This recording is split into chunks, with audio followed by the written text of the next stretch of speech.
El siguiente programa es clasificación D, para mayores de 18 años. Dirección de Espectáculos Públicos, Radio y Televisión. Ministerio de Gobernación. Es TV, Canal 67, presenta una entrevista con veracidad, profesionalismo, carácter y objetividad. Iniciamos con Casos y Soluciones, conducido por Alfredo Villarreal.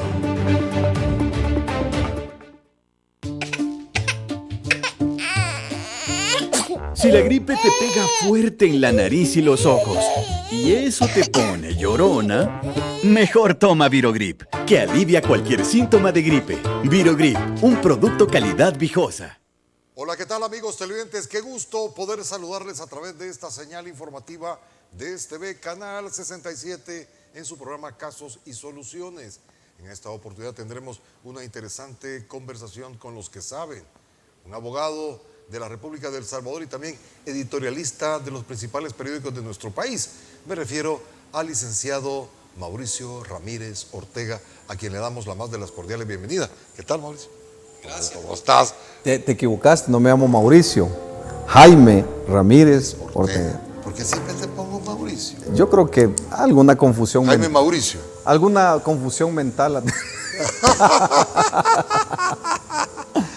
Bueno, qué me alegra estar contigo, Alfredo. ¿Qué tal, Jaime? Una alegría compartir contigo esta tertulia. Sí, porque va a estar interesante. Mira, realmente en las últimas horas ha habido una cosa que ha llamado la atención, un evento muy doloroso que es el asesinato de 3 policías. ¿Qué te parece esta situación? Y por la que vamos a hablar también del régimen de excepción. Sí. Jaime. Mucho gusto, gracias por la invitación, estimado Alfredo, y bueno, vamos a poder platicar un poco sobre esta situación país que creo que le afecta a todos los salvadoreños, porque el tema de las pandillas pues es una situación que ha traído luto, zozobra, miseria y tristeza a las familias salvadoreñas. Es mucho, ¿no? Es mucho, sí. Ahora bien, escribiste un editorial referente al estado de excepción, ¿no? Sí, hablando un poco sobre el tema de lo que está ocurriendo con el régimen de excepción y el combate frontal a las pandillas, que creo que es un tema muy interesante que está viviendo ahorita El Salvador. Una transformación para combatir en alguna medida de raíz a estos grupos criminales que han causado tanto luto a la población salvadoreña ya casi 2 décadas, inquistados de manera profunda desde hace 2 décadas atrás. Sabemos que allá por los 80, a finales de los 80, pues comienzan a gestarse con mayor afluencia el tema de las pandillas. O sea, hablando de los hijos de los que tuvieron que emigrar y fueron criados por los tíos, por los abuelos, sí, etcétera, etcétera. Estado de excepción, el asesinato de los, mejor dicho, el asesinato de los 3 policías en el marco del estado de excepción es lo que vamos a conversar con el licenciado Jaime Ramírez Ortega. Para ello, producción nos ha preparado una nota, una pieza, para que tengamos un marco de referencia de esta conversación. Así que, producción, adelante con la nota.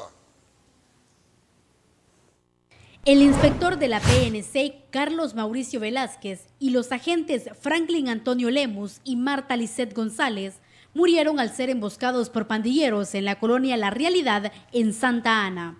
Un mensaje importante que queremos enviarle a las pandillas es de que esto no va a quedar así. El presidente Nayib Bukele lamentó el hecho y envió un mensaje a los delincuentes que cometieron el triple asesinato. Vamos a arreciar esta guerra contra las pandillas, y si pensaban ellos que se había desatado la fuerza del Estado sobre estos criminales, pues ahora van a ver de verdad lo que significa desatarle la fuerza del Estado a estos criminales, porque lo que se les viene es mucho mayor y van a pagar caro por haberle quitado la vida a estos 3 héroes que lo único que estaban haciendo era patrullando para garantizarle la seguridad al pueblo salvadoreño, para que las familias de la colonia La Realidad en Santa Ana estuvieran tranquilas. Rápido pues, está rodeada la casa. El mandatario aseguró que las medidas de seguridad se han reforzado, también las investigaciones para dar con los hechores. Pero se va a ver mucha más presencia de la policía, de la Fuerza Armada en las calles, sobre todo en la zona de Santa Ana, donde fue esta tragedia, el despliegue de las investigaciones. Ahí están involucrados la parte de investigaciones de la PNC, la División contra el Crimen Organizado, ahí está los investigadores de la Fiscalía, los fiscales, etcétera, los fiscales antiterrorismo, todo eso está ya desplegado. El presidente dijo que continúan las acciones en la guerra contra las pandillas. Vamos a luchar hasta acabar con las pandillas. Sabemos que no va a ser fácil, sabemos que no va a ser de la noche a la mañana, pero sí sabemos que hemos logrado mucho en estos casi 3 meses de guerra contra las pandillas y que no vamos a parar y más bien vamos a arreciar hasta que terminemos con todos los pandilleros en nuestro país y está entre las rejas. También se refirió a las reacciones a nivel internacional sobre la implementación del régimen de excepción. El régimen de excepción, cuando dice que no es sostenible, no sé a qué se refiere, porque evidentemente el régimen de excepción es de excepción, no va a durar para siempre. Sin embargo, en la guerra duró 1 década. No esperamos que dure 1 década, pero tampoco lo vamos a quitar en 2 o 3 meses antes de acabar la guerra contra las pandillas. Si él se refiere a que no puede quedar para siempre, estamos de acuerdo. No puede ser quimioterapia para siempre. Pero si él se refiere a que suspendamos la quimioterapia antes de eliminar el cáncer, entonces es totalmente absurdo, porque lo único que vamos a lograr es que el cáncer nos mate a todos. El mandatario dijo que la comunidad internacional debería ser solidaria ante las acciones de seguridad implementadas en nuestro país. Bien, amigos televidentes, estas han sido las declaraciones del presidente de la República, Nayib Bukele, en el sentido que va a hacerle frente a esta situación como producto del asesinato de los 3 policías. Hay algo, Jaime, que llama mucho la atención. Él dice, esto no va a quedar así, va a caerles todo el peso del Estado. Y también dice que van a luchar hasta acabar con las pandillas. ¿Qué te parece el discurso del presidente de la República, Jaime? Bueno, en primer lugar, me solidarizo con la familia de los 3 oficiales que han muerto, que ahora pierden un padre, una hermana, un hijo, un tío, no lo sé. Queda un vacío enorme que no va a poder ser llenado con nada. Así que oramos al Señor Jesucristo para que consuele y fortalezca la vida de la madre, el padre y los parientes más cercanos de estos 3 oficiales. Así como también nos solidarizamos con todas las personas que han muerto en los centros penales, que también son seres humanos, que necesitan, hoy una madre, un padre pierde un ser querido, entonces también oramos al Señor para que consuele a esos familiares que han perdido un ser querido ahí en las cárceles, como el caso del pastor que murió, pastor de Santa Tecla, que no, al parecer como que si no fue atendido a tiempo y tuvo un problema de azúcar y eso pues le provocó al final la muerte. Nos solidarizamos con los familiares de este pastor que falleció ahí en esos centros de detención. Ahora, ¿qué te parece las declaraciones del presidente de la República? Bueno, yo pienso que ningún salvadoreño en su sano juicio se opone o se tendría que oponer al combate a las pandillas por todos los medios legítimos que la ley y la Constitución permita. Es decir, que si el Estado tiene todas las facultades y todas las potestades para poder perseguir el crimen, qué bueno, hay que hacerlo. Yo creo que ningún salvadoreño debería estarse oponiendo a esta situación. Sobre todo porque en el contexto histórico nos damos cuenta que ningún gobernante de turno anteriormente le prestó como el énfasis necesario a poder defender a los ciudadanos en virtud de esta persecución que las pandillas le hicieron o le han hecho por décadas a los salvadoreños, donde mataron hombres, mujeres, niños, ancianos, han extorsionado como han querido, han actuado mal con su propia gente pobre, porque es la propia gente pobre a los que ellos han extorsionado, y por supuesto también a las empresas, a los camiones que reparten mercancías en esas colonias de escasos recursos, donde hay tienditas, ahí tienen que entrar el camión, y han asesinado también a personas de diversos productos que venden ahí en esas colonias, y han asesinado repartidores de agua, han asesinado empleados de diversas empresas. Entonces, ese luto que está ahí es el sentimiento popular que tiene la gente hacia estos grupos que efectivamente le han causado zozobra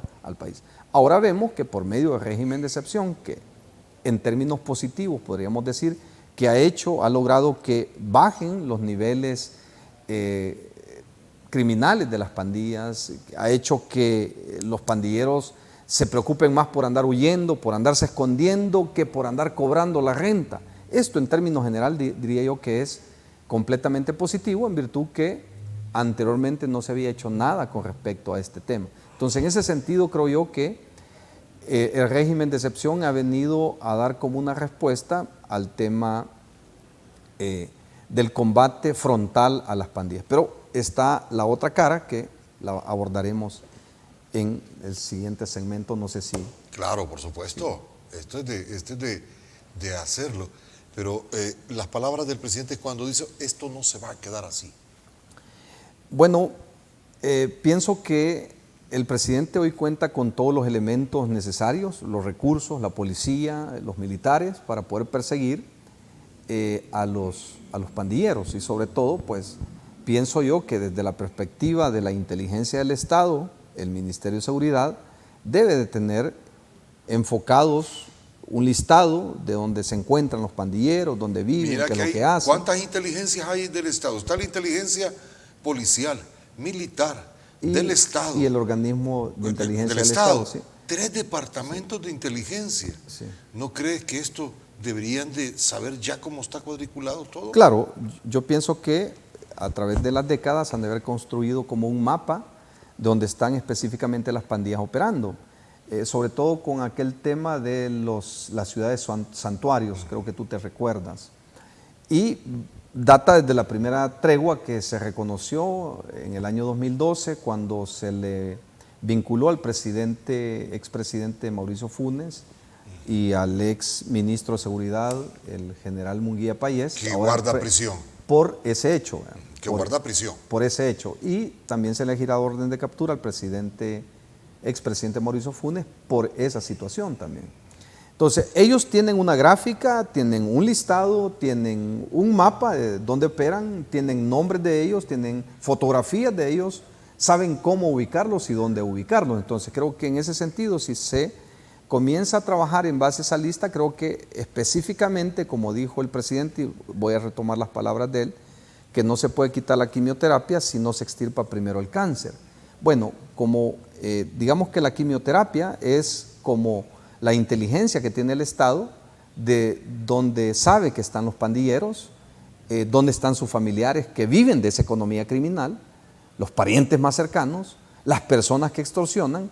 Pues ese mapa, como ya lo tienen, llamémosle ese mapa quimioterapia. Entonces el Estado puede utilizar toda la represión del Estado, utilizando hoy el régimen de excepción, e ir a capturar discrecionalmente a cada uno de esos que pertenecen a las pandillas para orientar más específicamente las detenciones y no hacer detenciones tan discriminativas, en el sentido que en este ámbito también han capturado personas que son completamente inocentes, que no tienen nada que ver con las pandillas, cuyo único crimen es vivir allí en esas zonas marginales que son controladas por las pandillas y que tienen dos grandes problemas estos jóvenes, estos hombres, estas mujeres que son trabajadoras, que no pertenecen a las pandillas, y hay que decirlo, ¿verdad?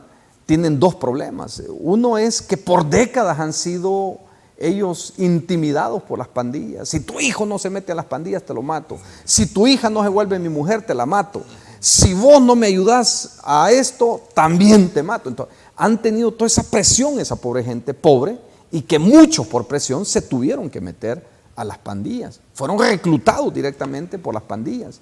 Los niños de 7 años fueron reclutados por las pandillas en virtud de que el Estado se olvidó de la primera infancia, creando programas educativos que trabajaran en el tema de valores y darles a los niños la oportunidad de ver, además del referente negativo de la pandilla, un referente positivo para por qué superarse en la vida y salir adelante. Pero todo esto tenía que ver con una reforma educativa que tuvo que haberse hecho hace más de 50 años, que nunca se hizo, y que hasta este momento tampoco veo yo un plan de reforma integral educativa que trabaje en la primera infancia, y es el enfoque. Y por otro lado, hoy, lamentablemente, esa misma gente pobre, esa misma gente que no tiene nada que ver con las pandillas, ahora tiene la persecución, pero no de las pandillas, sino que andan preocupados de esconderse cuando ven tal vez un soldado, un policía, aunque no han hecho nada, pero no tienen la certeza si se los van a llevar o no por el hecho de vivir en ese lugar pobre. Y esa es una de las situaciones que el Estado debería de poner un poquito más o un poco más de observancia a ese punto, porque también están deteniendo gente inocente, y eso es lo que a mí como ciudadano sinceramente me duele ver el sufrimiento de una madre, de un padre que busca a su hijo para saber dónde está, cómo está, si no le falta nada, si no le ha sucedido nada en un centro penal. Y ese sentimiento, perdonen, es legítimo. Ahora bien, Jaime, ¿valdrá la pena todo este sufrimiento para erradicar esta clase de grupos criminales que han dejado una huella profunda donde todos los salvadoreños? Si bien es cierto, se dice que uno ve bien el estado de excepción porque no tiene familiares presos en el estado de excepción y lo está aplaudiendo, pero también vemos el otro caso, las personas que tienen un familiar que fueron muertos cruelmente por las pandillas. Entonces no sé si me doy a entender esta situación. Claro, ¿Vale la pena yo ya este hice esfuerzo? una introducción con respecto al dolor y a la zozobra que las pandillas evidentemente le han propinado por décadas a la población salvadoreña, sobre todo a la gente más pobre, ¿vea? Que es la más vulnerable por las pandillas. Y eso pues no hay cómo compensar ahora a aquel hombre, a aquella mujer que perdió un hijo a manos de las pandillas de una manera cruel. No hay manera de compensarlo. El dolor de una madre no se puede compensar. Ahora, está bien, hay que combatir las pandillas, quiero insistir en este tema. Vale la pena hacer un esfuerzo en este contexto, sobre todo, y ahí coincido yo con el señor presidente en esta parte, en que es importante continuar avanzando para que las pandillas entiendan de una vez por todas que ya no pueden continuar asesinando y quedar impunes, que ya no pueden continuar extorsionando y quedar impunes, que ya no pueden continuar haciendo sus fechorías sin que el Estado no intervenga con respecto a los crímenes que ellos cometen. Y en esta situación coincido con el presidente en el sentido que debe de continuarse el tema de la persecución pandilleril. Lo que se debe de modular, y hay que prestarle muchísima atención, es verificar todos los casos concretos de las personas detenidas, porque hay muchas personas que sobrepasa el porcentaje que habían anunciado las autoridades. Puede andar rondando entre un 20 y un 30% de personas detenidas de manera injusta, que es importante que se le preste atención desde la Fiscalía General de la República y que los policías sean conscientes en las detenciones. Cuando les digo sean conscientes es que ustedes se deben a la Constitución, se deben a las leyes, se deben al código del policía, que es defender a la ciudadanía, que es procurar la armonía y la paz en favor del ciudadano. De manera que si un policía sabe que una persona es inocente, que viene de trabajar, que no tiene tatuajes, pero solo por el hecho de vivir en un lugar pobre, no lo puede detener por ese hecho, porque lo contrario, estamos criminalizando la pobreza y, como ya lo dije anteriormente, está revictimizando a los que ya fueron víctimas de las pandillas. Y eso, sinceramente, no se vale. Porque puede ser un pariente de un policía, puede ser un pariente de un soldado, puede ser un pariente de cualquier persona que no quiere que le traten mal a un hijo o a una hija, que no tiene, y quiero aclararlo esto y lo quiero decir en voz alta y quizás lo voy a gritar, que no tiene nada que ver con las pandillas. Ahora, al pandillero hay que perseguirlo, pero quiero insistir una vez más, que no tiene nada que ver con las pandillas. Y eso simplemente se constata si una persona anda portando su carnet laboral. ¿Arraigos? ¿Cómo se llama? Si no tiene tatuajes. ¿Arraigos, si no tiene tatuajes. Ahora, quiero aclarar dos cosas para que no quede la sensación y que vayan a pensar que estamos como defendiendo porque ese es el discurso y es un discurso de odio y no podemos continuar en el odio en El Salvador, no podemos continuar con la división. Tenemos que avanzar con esperanza y con fe en el Señor Jesucristo y en unidad, porque si estamos divididos no vamos a salir adelante. Y quiero decirlo con mucho respeto, puede ser, existe la posibilidad de que hay muchos que sí son pandilleros que ya no se tatuaron. Estamos claros en ese tema, no estoy hablando de esos.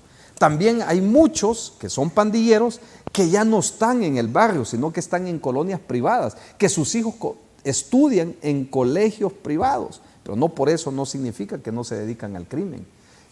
Y esto es producto de todas las empresas que los pandilleros le robaron a muchos micro y pequeños empresarios desde hace décadas atrás y que ahora ellos son los propietarios legítimos de estos negocios y en base a ello ahora viven, que han lavado completamente su crimen y lo han ahora legalizado. Pero también el Estado como inteligencia sabe quiénes son esas personas. Entonces, porque nadie puede irse a vivir de la noche a la mañana, digamos, viene de mexicano, vea, y no se va a ir a vivir allá a Santa Elena, vea. O sea, ese salto muy raro eso, ¿eh? Ese salto es demasiado raro, vea, que salte de mexicanos hacia o de Soyapango, del Pepeto. Y no estamos estigmatizando no, estas claro, ciudades, ni ¿verdad? discriminando.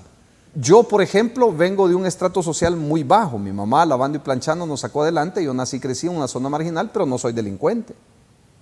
Tengo muchísimos familiares que viven en zonas donde operan las pandillas, pero no por eso tampoco mi familia es criminal, ¿verdad?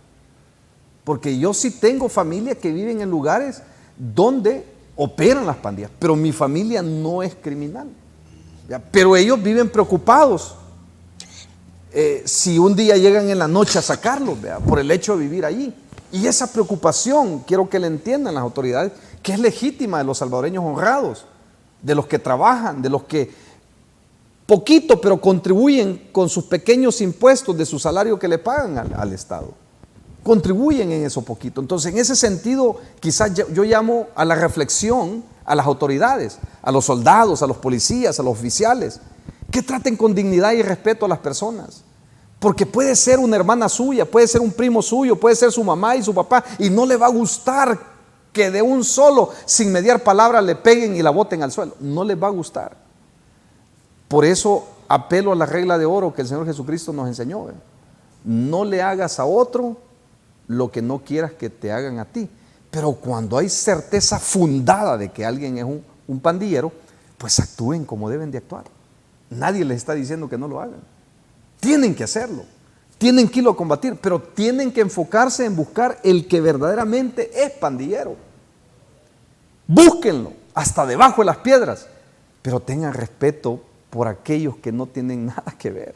Y es que se nota también cuando alguien es pandillero, el caminado, el hablado, el vestuario, la jerga, la mirada, el parado. Ustedes han recibido cursos por décadas de cómo es el comportamiento de un pandillero. Pero un muchacho que viene de estudiar de la universidad y que no tiene pinte pandillero, no lo pueden detener. Ahora, estoy hablando de los cientos de casos que se están promoviendo en las redes sociales, que las autoridades por favor preste atención sobre estos casos, que por favor vean el antecedente de esta persona.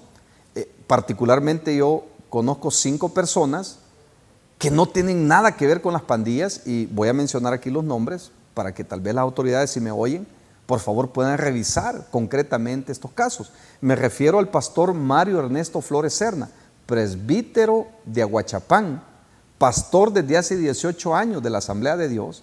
Cuando estuvo joven, a lo mejor este hombre quizás perteneció a estos grupos, pero es una persona completamente rehabilitada, que desde hace 22 años predica el Evangelio y que está trabajando en esa comunidad y está logrando que muchos jóvenes ahora se salgan de esos grupos criminales. Ese trabajo el Estado nunca lo hizo por décadas, pero las iglesias sí lo hicieron.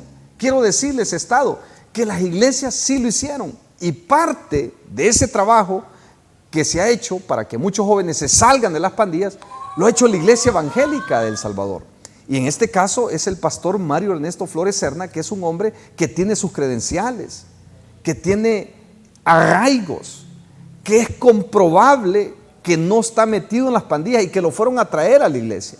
Me refiero al pastor Gabriel Hernández Rodríguez, de allá de San Vicente, también de Asambleas de Dios, con 15 años de ministerio, que no tiene nada que ver con el tema de las pandillas, sino que está trabajando en su comunidad para que se alejen estas personas de las pandillas. Me refiero al pastor Frank Márquez de Majucla, que ha trabajado con los jóvenes de allí para que se salgan muchos de ellos en las pandillas, que tiene 22 años también de predicar el evangelio, que son personas que no tienen nada que ver. Me refiero al caso del pastor Aníbal Urías de Hilo Vasco, que también fue capturado, que tiene 20 años de predicar el evangelio del Señor Jesucristo, que fue capturado, que no tiene orden de captura, que no tiene antecedentes penales. Entonces, estos son los casos concretos que las autoridades tienen que prestarle atención y revisarlos a fin de que sepan que también están deteniendo personas inocentes que no tienen nada que ver con las pandillas. Perfecto, vamos amigos televidentes al siguiente espacio. Volvemos con Jaime Ramírez Ortega y siempre conversando con lo que es este estado de excepción y las pandillas en nuestro país en el marco del asesinato de 3 uniformados, hecho ocurrido en el occidente de la nación. Ya volvemos, no nos cambie.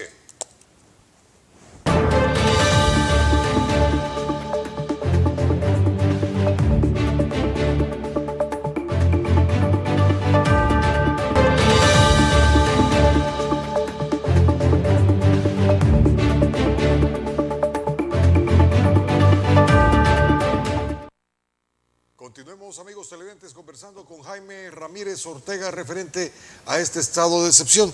Vuelvo con lo que dijo el presidente de la República. Vamos a luchar hasta acabar con pandillas. ¿Cree que se puede acabar este fenómeno a pura represión? Bueno, has introducido un tema que por décadas los criminalistas han estado analizando.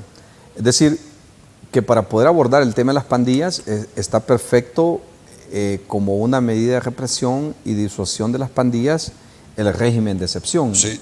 Yo creo que es en alguna medida oportuno y positivo en este contexto, siempre y cuando se tome en consideración estos parámetros que te he dicho, de que hay que tener cuidado de que no detengan a personas inocentes.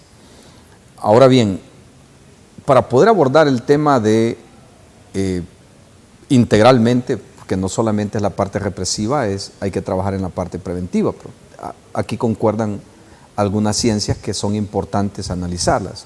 Número uno, es fundamental hacer como un análisis desde el punto de vista antropológico, sociológico, incluso axiológico, porque aquí tenés que abordar este tema de la axiología. Porque si te das cuenta, estimado Alfredo, las pandillas se han estado atacando solamente el efecto que ha producido las pandillas, el tema de la extorsión, los asesinatos y el tema de las amenazas. Hasta ahí nos hemos quedado con todos los gobiernos anteriores y el régimen de excepción como que sí podría ir a conducirte a esa dinámica represiva, que sí es importante, pero no es integral. Es decir, hay que trabajar también en la parte preventiva. Es decir, trabajar en el efecto que produce las pandillas, como la extorsión, los asesinatos, etcétera, etcétera, pero también en la parte preventiva, es decir, trabajar con los niños desde la primera infancia, desde los 0 a los 7 años, el niño desarrolla el carácter. Y si nosotros logramos construir, por ejemplo, un modelo educativo que premie el talento, que vincule las habilidades, trabajando en las inteligencias múltiples y alejarnos un poco del tema de la memoria y la repetición, que esto solo te ha hecho programar por décadas, no todos, pero ciudadanos automatizados o mecánicos, que otros tienen que pensar por ellos, sino un sistema educativo donde el jovencito aprenda a hacer, a desarrollar sus habilidades. Pero para eso tenés que meter millones y millones de dólares, evidentemente, en el tema de la educación. Y es aquí donde debemos de trabajar y no solamente enfocar el tema del combate pandilleril solo por el tema represivo, sino que hay que trabajar y orientarnos. Pero este es un proceso muy largo. En la parte, sí. Un proceso muy largo que llevará costos de vida.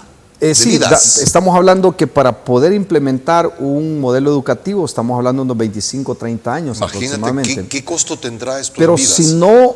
pero si no sentas las bases ahorita, ¿cómo poder hacerlo? Por ejemplo, Costa Rica hizo una desmovilización del ejército de 1949 aproximadamente. Y todo ese dinero que estaba ahí lo utilizó para educación. Y ahora, pues Costa Rica, tú sabes que es uno de los países más educados de Centroamérica. Sí. Y incluso las universidades como MIT o Oxford, Stanford, Harvard, hay estudiantes que vienen a hacer intercambios de esas universidades a Costa Rica y van alumnos de Costa Rica a estas universidades. Y claro, tenés un 80-85% de la población que te habla dos idiomas, el español y el inglés. Entonces, cuando te das cuenta que el nivel educativo en El Salvador está casi en pañales en relación a lo que tiene Costa Rica, entonces, ¿qué hicieron ellos bueno y qué no hicimos bueno nosotros? Es decir, dos cosas, no le invertimos a la educación y nos olvidamos de Dios. A Dios los dejamos afuera de las aulas. ¿Verdad? Ahora nos preguntamos, ¿por qué los niños son pandilleros y dónde está Dios? Bueno, los niños son ahora pandilleros porque no educamos a esa generación, ni le invertimos al modelo educativo, y a Dios por otro lado lo dejamos fuera de las aulas y fuera de los hogares.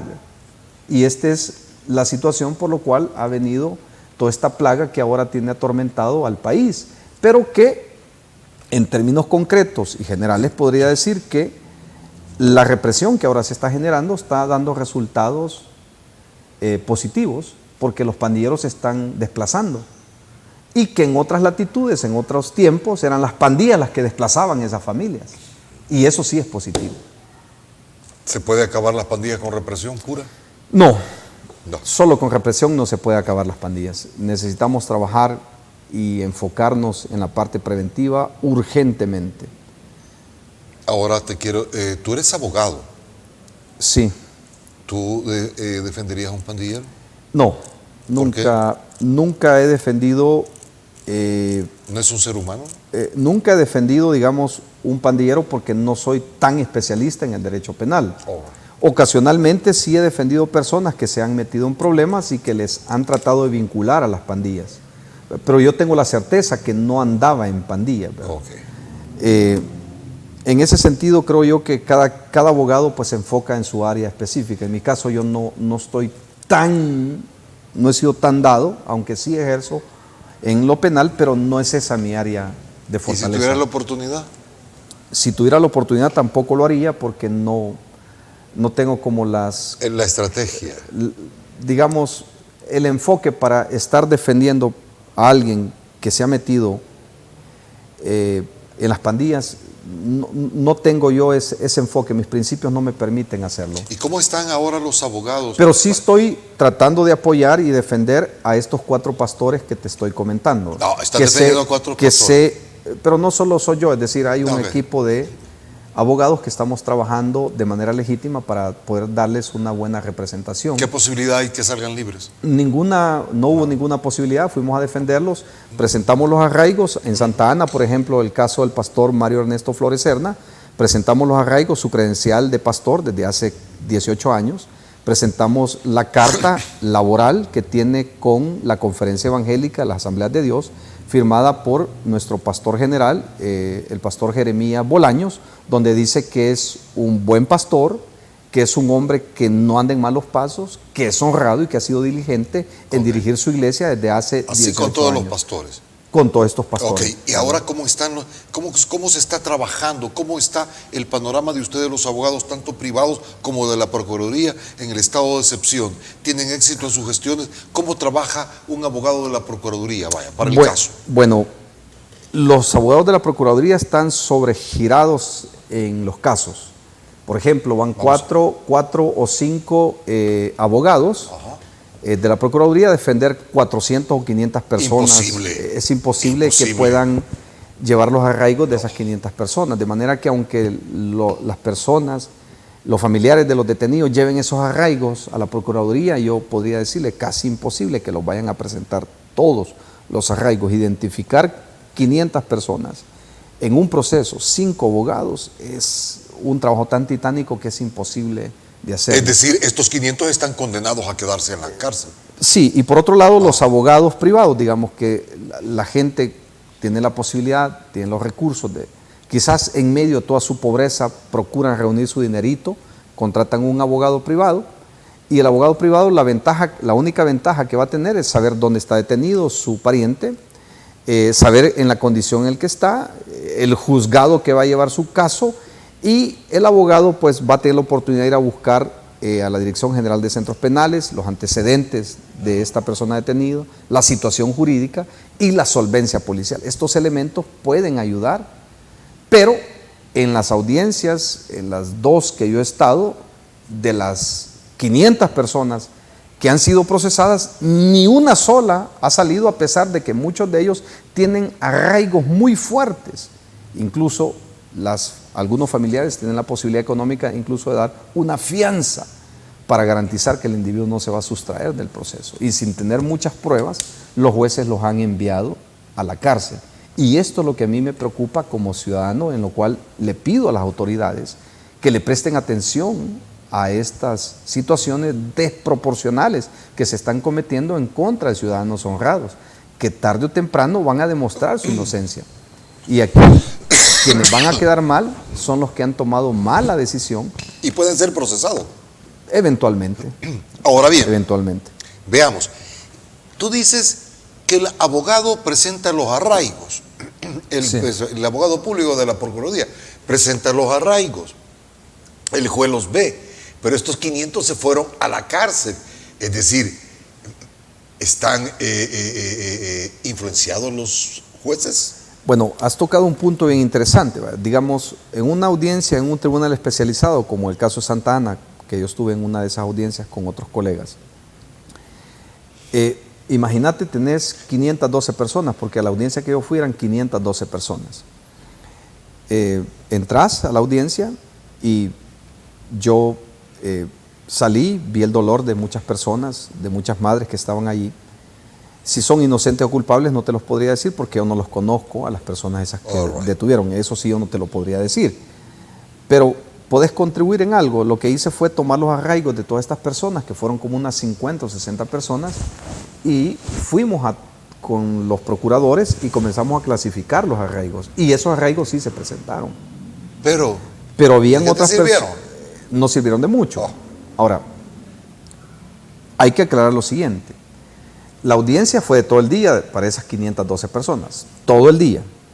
Terminó como a las 6:30 de la tarde, ¿verdad?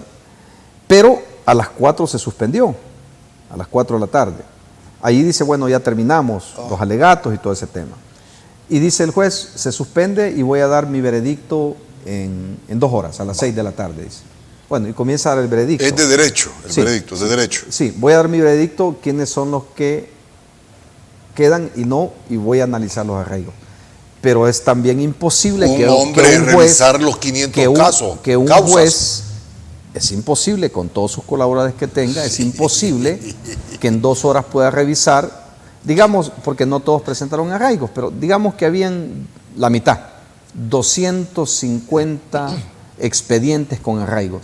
No es posible en 2 horas saber si esos arraigos son suficientes, son completos o les falta algo para determinar si alguien queda libre o queda preso. Óigame, no se trata de tomates, no se trata del 2 por 1, se trata de la vida de muchos ciudadanos, que muchos de esos quizás son honrados, que hoy dejan en ausencia a una mujer con sus hijitos, que no tienen cómo pagar.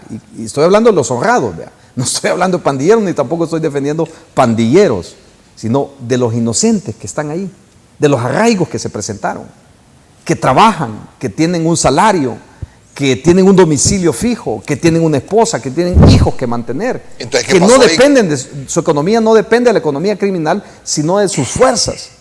No es posible revisar. Entonces, ¿qué pasó con los jueces? En este Pues caso, ¿qué pasó? No hizo la carrera, no vio, creyó. Yo no te podría decir qué es lo que está pasando. ¿Qué percibiste? Lo que sí te puedo decir, que no es jurídicamente posible, lo que sí yo sé, no es jurídicamente posible revisar en 2 horas si fueran 250 arraigos, 250 expedientes para determinar en 2 horas si alguien cumple o no cumple esa medida de los arraigos, sobre todo porque es una audiencia de imposición de medidas nada más. Solo es de imposición de medidas. Sí. Entonces lo único que ves es el arraigo. Y si ves una carta, ves una credencial de un pastor, ves la carta del pastor general que dice que trabaja, que es honrado, que tiene 18 años de ser pastor, es lógico que tenés que liberarlo. Po. ¿Y por qué no lo O sea, hacen? te voy a decir algo. Entonces hay más preguntas que respuestas. Claro, te voy a decir algo. Te voy a decir algo. Si tú sabes, tenés la certeza como empleador que un empleado tuyo anda en malos pasos chuecos, ¿darías una carta que trabaja contigo? No. ¿Crees tú que un pastor, como nuestro pastor general, el pastor Jeremías Bolaños, que es pastor general de Asamblea de Dios, que es el superintendente, que hay alrededor de 2.500 iglesias que tiene Asamblea de Dios, va a emitir una carta de un hombre que ande en las pandillas y va a decir que es pastor? No creo que un hombre de esa naturaleza se juegue su prestigio para decir que sí es pastor no siéndolo. Entonces yo creo que esto es lo que se necesita, es un poco más de tiempo. La jueza pudo haber dicho, miren, denme 3 días para analizar los expedientes. Más sensato. Eso era sensato. Sensato. Va. Pero están decidiendo en 2 horas. No. No se puede. Ahora veamos este otro escenario. El capturado tiene medios, contrata un abogado privado. ¿Va a ser funcional? ¿Va a ser positivo o qué? ¿Cómo lo ves? Bueno.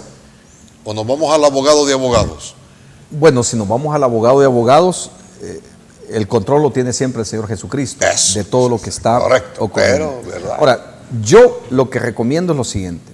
Si tiene recursos para contratar un abogado o si tiene ayudas para poder construir los recursos para contratar un abogado privado, que no se exceda en el cobro y que le sea honesto en decirle las posibilidades que hay de que su pariente puede o no salir, que en este caso he de decir con mucha seguridad que son poquísimas las probabilidades de que una persona salga en este contexto. Son muy bajas las probabilidades, presentando los mejores arraigos. Sin embargo, las autoridades aseguran que han liberado cerca de 500 personas ya.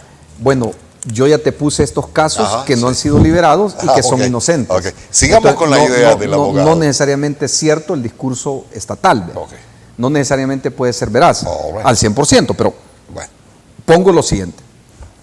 Si tiene los recursos y puede, si no va a ir a comprometer ningún terrenito, hágalo. Pero si no los tiene, yo le sugiero que no lo haga, ni que va a ir a empeñar su casita, porque aunque contrate ahorita el mejor abogado y presente los mejores arraigos, son casi pocas o nulas las probabilidades en que pueda salir una persona que le pusieron allí agrupaciones ilícitas, aunque no lo hayan detenido en agrupaciones ilícitas, porque a los pastores que te he comentado no los han detenido en agrupaciones ilícitas, los han llegado a traer a uno de ellos, a Mario Ernesto Flores Cerda, a la iglesia, y para que se configure el delito de agrupaciones ilícitas es que él tiene que estar con esos grupos criminales, planeando, planificando, extorsionar, asesinar o hacer cosas malas. Está bien. En este caso, si no lo tienen, pues le recomiendo que no lo haga. La única posibilidad por lo cual usted contrate un abogado privado y tiene las posibilidades es que sí va a tener la certeza que sus arraigos sí se van a presentar, que el abogado sí va a investigar dónde está su caso, que le va a decir dónde está y cómo está su pariente. Y eso vale más que el oro de una persona que anda preocupada buscando a un pariente. Que el procurador, el abogado procurador no se lo va a decir porque es imposible que lo sepa, porque tiene 500 que está defendiendo. Ahora bien, ¿el abogado privado puede ver, están permitiendo ver al reo? No, no lo permiten verlo, pero puede saber dónde está. Puede saber dónde está detenido. Pero no lo ve.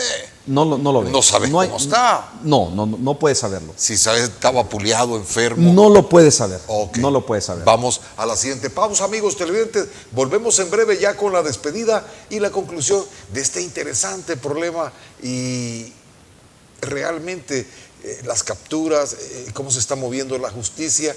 Es una cuestión, como dijo el presidente, muy, pero muy difícil. Ya volvemos.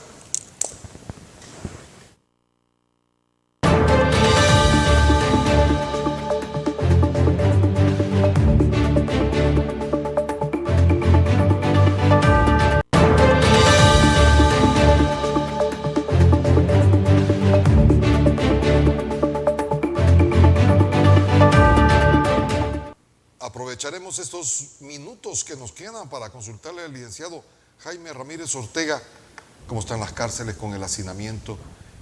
Estamos en un invierno que va a ser poderoso. Bueno, hay varias cosas que también me preocupan como ciudadano. Las cárceles no están preparadas para recibir esa gran cantidad de personas. Los desechos humanos, ¿estarán preparados los baños, las duchas, los urinarios, el sistema de atención, el alimento? Porque estamos hablando de 43,000 personas más. Comen dos, digamos, dijo el presidente que les iban a dar, no sé si 1 o 2 tiempos de comida, no lo sé. 2. Papel higiénico, pasta de diente, todo lo que necesita un ser humano al menos para vivir.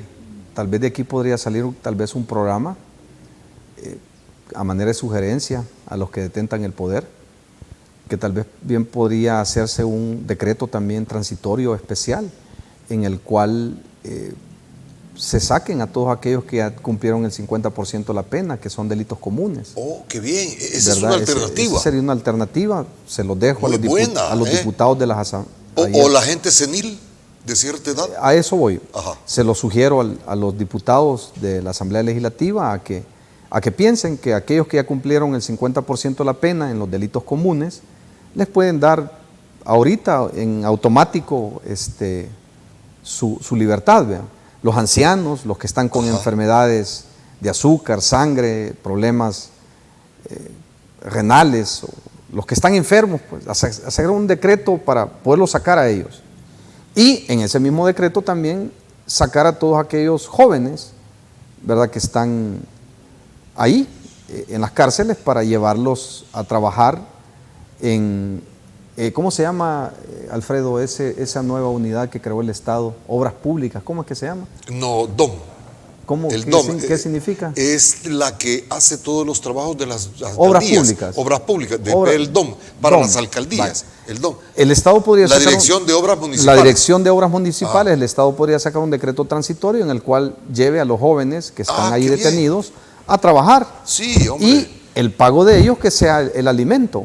El alimento, y que los familiares ya no le depositen ahí mensualmente, ¿verdad? Que se ganen ese alimento y los pueden llevar a trabajar a la Dirección General de Obras Públicas, por supuesto supervisados, ¿verdad? Los que ya están en fases de confianza, que no hay cómo contratarlos, en lugar de estar pagando jugosos salarios a varios empleados que trabajan ahí en el DON, bien se podría llevar a estos empleados y de paso los mantenemos ocupados, los mantenemos haciendo un oficio, ayudan a la construcción del país, así como hizo Maximiliano Hernández Martínez, ¿ve?, que construyó las carreteras con los presos, ¿ve? Entonces bien podría ayudar en este tema. O utilizar a aquellos que tienen un nivel intelectual grande en las cárceles, los que son administradores de empresas, los abogados, los médicos que están ahí detenidos, sacar un decreto para estos profesionales para que el Estado los contrate en una área específica, para que ellos trabajen en esa área y que siga siendo siempre su salario el alimento, ¿verdad? Y pueden dar sus aportes a la salud, porque pienso que han de haber médicos ahí detenidos, abogados, ingenieros, arquitectos. Pues ellos hay que seleccionarlos y hacer un decreto para que estos sirvan al Estado mismo y descongestionar la cárcel y dar un valor agregado con lo que ellos saben al Estado mismo. Interesante. Una idea. Pero sí viene un hacinamiento y una situación muy cruel adentro del sistema penitenciario nacional. Sí. ¿Verdad que sí? Bueno, requiere un poquito más de pensamiento todos estos temas y para eso pues ellos pienso que tienen asesores muy intelectuales dentro de la Asamblea Legislativa que les pueden dar este tipo de ideas, ¿verdad? Pero que den ideas que verdaderamente ayuden a la población, coayuden a las diferentes necesidades que tiene la nación. Muy bien, Jaime Ramírez Ortega, gracias por estar con nosotros. En breve te volvemos a invitar. Alfredo, no solo que sea el Día del Padre. Yo me recuerdo mucho de ti, sos un buen amigo, tenemos años de conocernos. Mi abuela me hablaba mucho de usted, venía un periodista, me dice allá por los años 40, a informar al país. Eso ya no es así. De los años 30. Gracias, Jaimito. Hay que estar alegres. Así es, sí, la sonrisa gratis. A pesar de todo este valle de angustias, hay una sonrisa en estos programas. Muchas gracias, amigos televidentes. Gracias, Jaime. Pero sobre todo, gracias a usted, amigo televidente, que ha estado con nosotros durante esta hora. En la próxima tendremos más con una sonrisa siempre.